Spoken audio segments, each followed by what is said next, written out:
Hi, I'm James. And I'm Anthony. This is Words and Numbers, brought to you by FEE, the Foundation for Economic Education. So God help me, Ed, what's new and exciting in your world this week?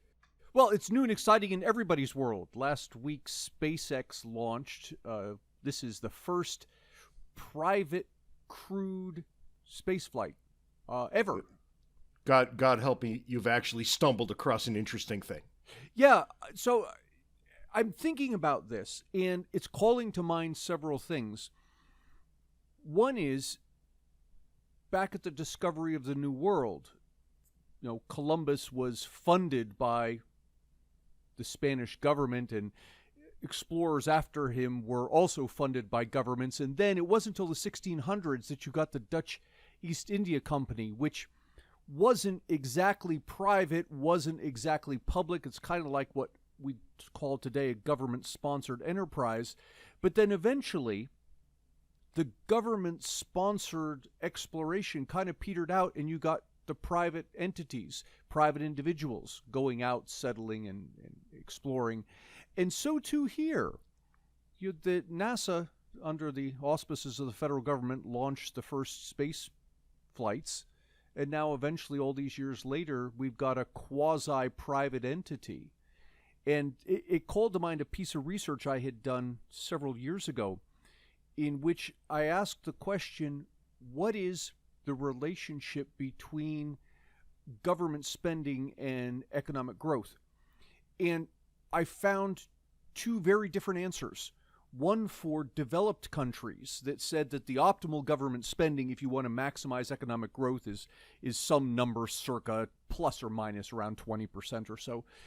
But then for developing countries, it was something much larger, as if the data is saying there's a role for government to play in undertaking these extremely high-risk ventures that a private entity wouldn't undertake.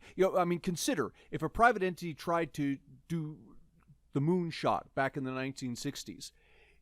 If you failed, that's it. That's your entire company blown right there. The risk is just astronomical.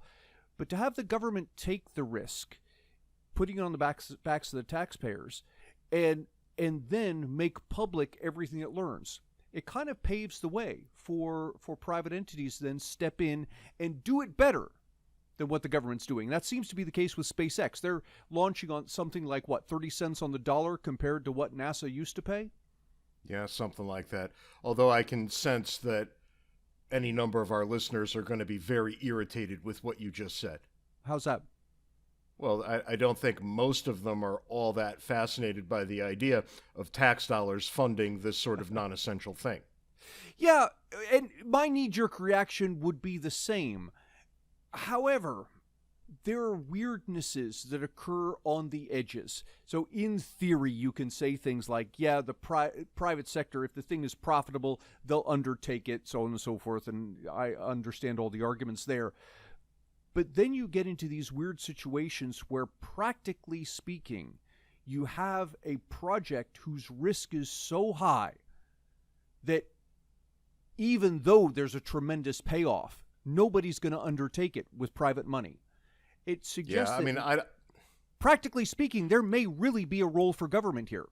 Yeah, maybe. I'm not exactly sure where I fall on the Elon Musk question, right? He is one of the biggest welfare recipients in the history of welfare. Yeah.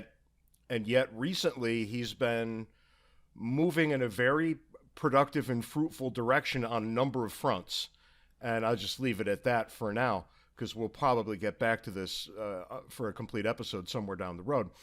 But I don't know where I fall on any of this, except to say I watched the launch the other day, one of the coolest things I've seen in decades. Yeah. Wasn't it cool? Right? Yeah. It was monumentally cool. So we'll all wait and see what happens next. But I watched it with my son, who's now 15, and I looked at him and I said, someday you can probably go into outer space if you want. Yeah. That's right? Absolutely right. Because that's about where this puts us. And I think that's remarkable. Well, I think a lot, when I see these things, my grandmother, who was born in the era of horse and buggy, before the airplane, and lived to see the space shuttle. That's just astounding in one lifetime. It is remarkable. And I wonder what wonders my children will see that I will not. Yeah. And I think that's going to be a pretty long list, and it's a shame I won't get to see them. But finite lifespan for human beings being what it is, I guess we just have to live with that for a while.